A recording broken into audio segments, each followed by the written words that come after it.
hatimaye mmemfukuza kocha Romain Folz rasmi sasa. Yes, kama walivyosema tulikuwa mchini Lilongwe, mchini Malawi, katika uwanja wa timu ya taifa ya Malawi tukapoteza goli 1-0.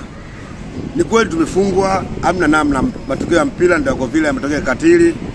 Tulikuwa tuna imani moja kwa moja kwa timu tuliyokuwa nayo hatuwezi kufungwa na timu ambayo inajitafuta. Lakini mwisho wa siku tumekwenda kucheza vibaya, wamepata nafasi moja ambayo wameipata, wameitumia. Sisi tumepata nafasi nyingi tumeshindwa kuzitumia, mwisho wa siku tumefungwa. Tunajipanga na mchezo ujao Jumamosi tuje kuangalia tunajipangaje kuhakikisha tunaingia hatua ya makundi. Wakati wa maandalizi ya kujipanga kuelekea Jumamosi tumeona tayari tiketi zikianza kuuzwa na kocha msaidizi sasa hivi anakuwa kocha na kaimu kocha mkuu rasmi sasa baada ya Romain Folz kuondoshwa kwenye kikosi cha Dar es Salaam Africans. Mimi nadhani palipobaki sasa hivi na wachezaji wa Yanga atakiwa wahakikishe na pambana tunaingia kwenye hatua ya makundi, kwa sababu ukizungumzia mwalimu ambaye yupo kwenye timu ni mwalimu ambaye hata wiki mbili na timu amzidi sana wiki mbili.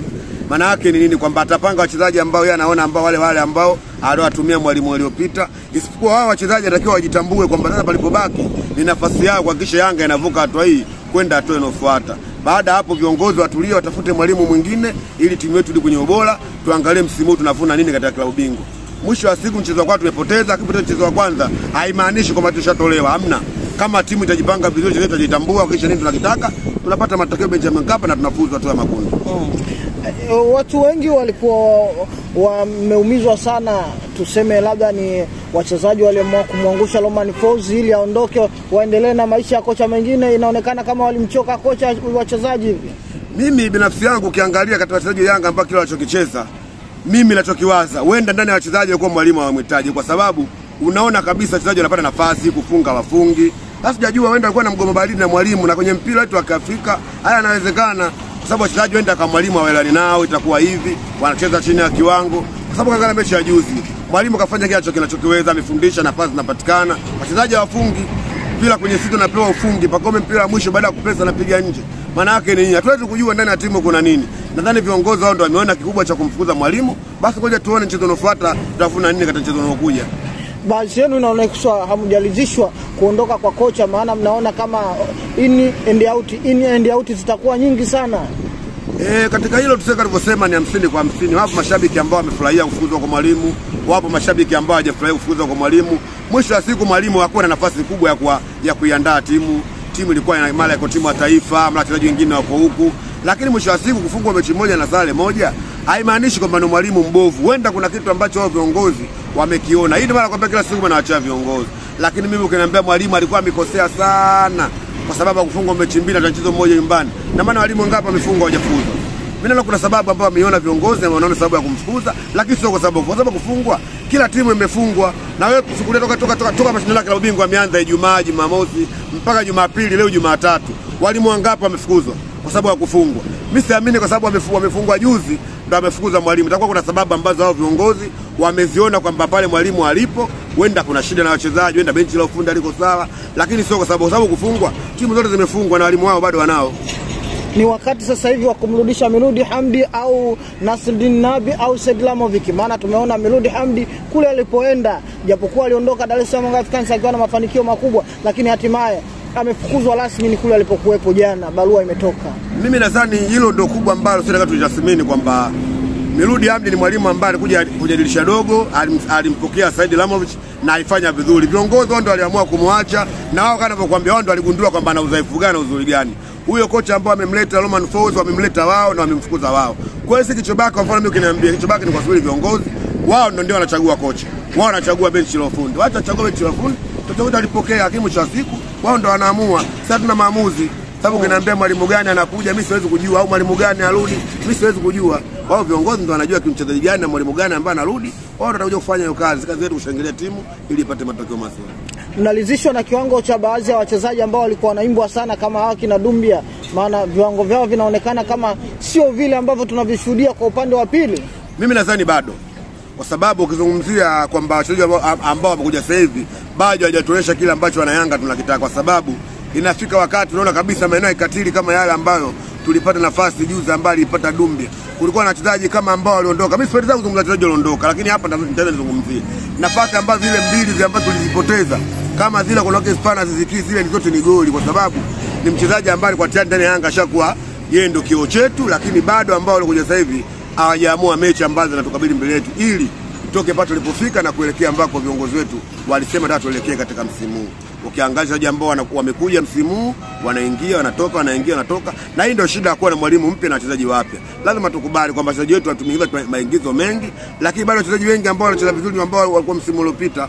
Kwa hiyo ngoja tuone huyo mwalimu atakuja, atakuja na falsafa gani, labda wachezaji wapya wanaweza kuwa moto kwa kushinda wa zamani. Ni wazi tunaweza kusema kama Yanga Africans ilikosea kumuondosha Khalid Aucho, mtoto wa pale Jinja Kampala. Mimi nadhani hiyo ni pango wa viongozi. Ukizungumzia kama Khalid Aucho ukisema msimu mmoja kucheza Yanga Afrika, alikuwa na uwezo wa kucheza msimu mmoja, lakini bado viongozi wanasema ni mchezaji ambaye alikuwa na injury muda kwa muda. So wakati ambao unamhitaji yeye anaumwa. Nadhani hilo ndio kubwa ambalo viongozi waliliona. Hakumwacha Khalid Aucho kwamba labda uwezo hana, hapana.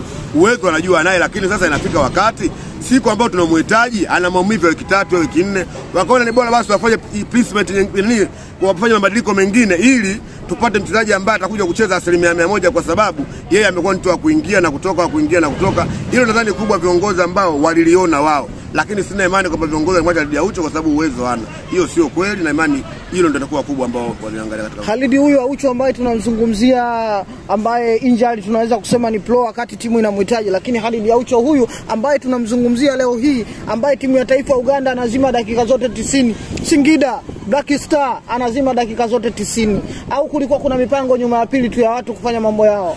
Labda nikuambia kitu kimoja, ukizungumzia hayo na maana unazungumzia kwamba Khalid Aucho tulikuwa naye msimu uliopita. Wewe mwenyewe umeona katika mechi kibao ambazo tulikuwa tunamhitaji alikuwa hayupo, lakini hayupo sio kwamba yuko nje ya nchi. Alikuwa pale kupata majeraha, anakaa kwa muda mrefu. Tusubiri uko Singida kwa sababu toka ligi imeanza hajapata injury. Na maana bado yuko kwenye ubora wake. Hata hapo Yanga alikuwa anacheza pale kipindi yuko mzima, akipata injury uwaga acheze kwa sababu anakaa muda mwingi benchi, anakaa muda mwingi nje. Kwa hiyo kuzungumza kwamba Khalid Aucho hajaacho kama ni mchezaji ambaye ameisha kiwango.